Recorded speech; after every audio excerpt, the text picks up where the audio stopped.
నిన్ను బలపరచడానికి నేనున్నా, నిన్ను ధైర్యపరచడానికి నేనున్నా, నీ ముందు నేను నడుస్తున్నా. యుద్ధము యెహోవాది. అవును, యుద్ధము యెహోవాది.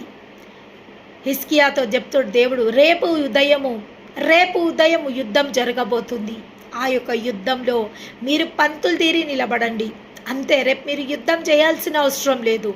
మీ శత్రువుతో మీరు యుద్ధం చేసి మీరు అనేక మంది హతులవ్వాల్సిన అవసరం లేదు. రేపు ఉదయంనే మీరు పంతులు తీరి మీరు నిలవబడి ఉండిరి. మీ పక్షంలా ఆ దేవుడు యుద్ధం చేయబోతుండు.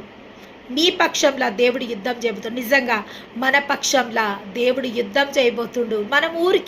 ఆయన సన్నిధిలో మనం ఊరికే నిలవబడి ఉండాలా?